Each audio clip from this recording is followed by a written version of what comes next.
नमस्कार। आज हम M25 ग्रेड कंक्रीट के मिक्स डिजाइन को समझने वाले हैं। हाँ, और वो भी IS 10262 2009 जो हमारा भारतीय मानक है उसके हिसाब से। हमारे पास सुजीत सिंह का एक गाइड भी है जो इसे स्टेप बाय स्टेप समझाता है। बिल्कुल। तो मकसद ये है कि 1 घन मीटर M25 कंक्रीट के लिए क्या-क्या, कितना-कितना लगता है, मतलब सीमेंट, रेत, गिट्टी, पानी। हाँ, ये जानना बहुत जरूरी है। सिविल इंजीनियरिंग और कंस्ट्रक्शन में तो ये रोज का काम है। तो चलिए शुरू करते हैं इसे समझना। हाँ, पर एक बात ध्यान रखनी है कि ये जो पूरी प्रक्रिया है ये इंडियन स्टैंडर्ड्स पर आधारित है। अच्छा। इसका मकसद है कंक्रीट की क्वालिटी और स्ट्रेंथ पक्की करना। हम कुछ अजम्पशंस मतलब कुछ मान्यताएं लेकर चलेंगे और IS कोड की टेबल्स का इस्तेमाल करेंगे। ठीक है, तो क्या है वो शुरुआती मान्यताएं? सबसे पहले तो ग्रेड M25। इसका मतलब है FCK यानी कैरेक्टरिस्टिक स्ट्रेंथ 25 MPa होनी चाहिए। ओके, और एक स्टैंडर्ड डेविएशन भी मानते हैं? हाँ, 4 MPa। ये IS कोड टेबल 1 से है जो मानती है कि साइट पर ठीक ठाक मतलब गुड क्वालिटी कंट्रोल है। अच्छा। फिर एग्रीगेट का साइज मतलब गिट्टी का वो 20 mm मैक्सिमम। ठीक है, और वर्केबिलिटी, स्लम्प? स्लम्प 50 mm माना है मतलब मीडियम वर्केबिलिटी। ये काफी कॉमन है। और मटेरियल की स्पेसिफिक ग्रेविटी वो भी तो चाहिए होगी। हाँ बिल्कुल, सीमेंट की 3.15, रेत की मतलब फाइन एग्रीगेट की 2.65 और गिट्टी यानी कोर्स एग्रीगेट की 2.70। ये स्टैंडर्ड वैल्यूज हैं। ठीक है, तो पहला स्टेप क्या होगा कैलकुलेशन में? पहला कदम है टारगेट मीन स्ट्रेंथ निकालना। F टारगेट कहते हैं इसे। एफ टारगेट, अच्छा। इसका फॉर्मूला है F target equals FCK plus 1.65 sigma. Okay, तो FCK तो 25 है और सिग्मा यानी स्टैंडर्ड डेविएशन 4। बिल्कुल, तो ये हो गया 25 प्लस 1.65 मल्टीप्लाई 4 जो आता है 31.6 MPa। 31.6। तो हम 25 के लिए डिजाइन नहीं कर रहे हैं, 31.6 के लिए कर रहे हैं।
उत्तर में कौन सा?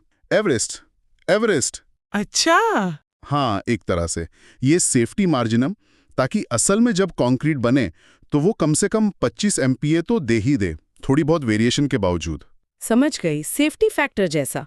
अब पानी और WC रेशियो, यहाँ 2 ऑप्शन दिए हैं सोर्स में, ऐसा क्यों? अच्छा सवाल है। देखिए, IS कोड की टेबल 2 कहती है कि 20 mm एग्रीगेट और 50 mm स्लम के लिए लगभग 186 किलोग्राम क्यूब पानी चाहिए। ठीक। तो पहला ऑप्शन ए इसी पर आधारित है, बिना किसी एडमिक्सचर के। इसमें WC रेशियो 0.50 लिया है। 0.50, ये मैक्सिमम लिमिट भी है शायद M25 के लिए। हाँ, IS कोड के हिसाब से ये ड्यूरेबिलिटी के लिए मैक्सिमम है और बिना एडमिक्सचर के इतना रखना पड़ता है वर्केबिलिटी के लिए। और दूसरा ऑप्शन बी? ऑप्शन बी आजकल ज्यादा चलता है, खासकर RMC प्लांट्स में। इसमें सुपर प्लास्टिसाइजर मतलब SP मिलाते हैं। अच्छा, SP। SP से क्या होता है कि पानी की जरूरत कम हो जाती है। यहाँ 186 से घटाकर 138 किलोग्राम क्यूब कर दिया। अरे, इतना कम? हाँ, वर्केबिलिटी फिर भी मिल जाती है 50 mm स्लम्प वाली। और क्योंकि पानी कम हुआ तो WC रेशियो भी कम हो जाता है। यहाँ 0.43 लिया है। तो SP डालने से पानी भी कम और WC रेशियो भी बेहतर। हाँ। सीमेंट पर क्या असर पड़ेगा इसका? सीधा असर। सीमेंट की मात्रा होती है पानी की मात्रा डिवाइडेड बाय WC रेशियो। अच्छा। तो ऑप्शन ए में जहां पानी 186 था और रेशियो 0.50, सीमेंट हुआ 186 divided by 0.50 equals to 372 kgm cubic. 372 kilo, ठीक है। और ऑप्शन बी में पानी 138, रेशियो 0.43, तो सीमेंट हुआ 138 डिवाइडेड बाय 0.43, लगभग 321 kgm क्यूबिक। क्या बात है, मतलब ऑप्शन बी में करीब 51 किलो सीमेंट कम लग रहा है 1 क्यूबिक मीटर में। एग्जैक्टली। और सीमेंट सबसे महंगा आइटम होता है कंक्रीट में, तो एसपी इस्तेमाल करने से कॉस्ट भी बच सकती है और कम पानी से मजबूती और ड्यूरेबिलिटी भी बढ़ती है। ये तो बहुत इंटरेस्टिंग है। अच्छा, तो सीमेंट और पानी तो हो गया, अब रेत और गिट्टी। हाँ, अब एग्रीगेट्स की बारी। ये वॉल्यूम मतलब आयतन के हिसाब से निकालते हैं। वॉल्यूम से कैसे? देखिए, टोटल वॉल्यूम तो 1 मीटर क्यूब है। इसमें से हम सीमेंट का वॉल्यूम, पानी का वॉल्यूम और एडमिक्सचर का वॉल्यूम ऑप्शन बी में घटा देते हैं। अच्छा, इन सब का वॉल्यूम कैसे पता चलेगा? वजन को स्पेसिफिक ग्रेविटी और पानी के घनत्व 1000 kgm क्यूब से डिवाइड करके। जैसे सीमेंट का volume is equal to cement का वजन स्पेसिफिक ग्रेविटी बाय 1000।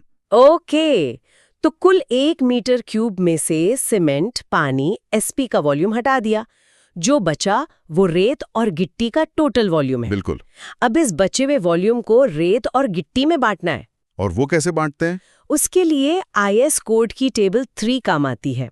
ये बताती है कि 20 mm एग्रीगेट और खास तरह की रेत जैसे जोन 2 के लिए गिट्टी का वॉल्यूम टोटल एग्रीगेट वॉल्यूम का कितना % होना चाहिए। अच्छा, एक फिक्स परसेंटेज है। हाँ, इस केस में 20 mm एग्रीगेट और 0.50 WC रेशियो के लिए टेबल 3 कहती है कि गिट्टी का वॉल्यूम करीब 62% होना चाहिए टोटल एग्रीगेट वॉल्यूम का। तो बाकी 38% रेत का हो गया। हाँ, फिर इन वॉल्यूम को उनकी स्पेसिफिक ग्रेविटी से गुणा करके वजन निकाल लेते हैं रेत और गिट्टी का। ठीक है, प्रोसेस समझ आ गया। तो फाइनल मात्राएं क्या निकली दोनों ऑप्शंस में? पूरी कैलकुलेशन के बाद ऑप्शन ए बिना एसपी के लिए प्रति एम क्यूब सीमेंट 372 किलो, पानी 186 किलो, रेत फाइन एग्रीगेट लगभग 701 किलो और गिट्टी कोर्स एग्रीगेट लगभग 1165 किलो। और इनका अनुपात? वजन से अनुपात निकालें तो ये बनता है करीब 1.188.313 सीमेंट, रेत, गिट्टी। 1.18.313। ओके, और ऑप्शन बी एसपी के साथ? ऑप्शन बी में मात्राएं हैं सीमेंट करीब 321 किलो, पानी 138 किलो, सुपर प्लास्टिसाइजर लगभग 1.6 किलोग्राम, सीमेंट का 0.5% मानकर, रेत करीब 764 किलो और गिट्टी करीब 1270 किलो। और इसका अनुपात? इसका अनुपात आता है लगभग 1.238.396। अरे, ये अनुपात तो काफी अलग है। ऑप्शन बी में रेत और गिट्टी का अनुपात ज्यादा है सीमेंट के मुकाबले। बिल्कुल सही पकड़ा, क्योंकि ऑप्शन बी में सीमेंट पेस्ट, सीमेंट प्लस पानी कम है वॉल्यूम में, तो उस कमी को भरने के लिए ज्यादा एग्रीगेट चाहिए होता है, इसीलिए रेत और गिट्टी की मात्रा बढ़ जाती है। ये बहुत जरूरी पॉइंट है। हाँ, और ये दोनों रिजल्ट्स आईएस कोड के उदाहरणों और जो फील्ड में प्रैक्टिस होता है उससे काफी मिलते जुलते हैं।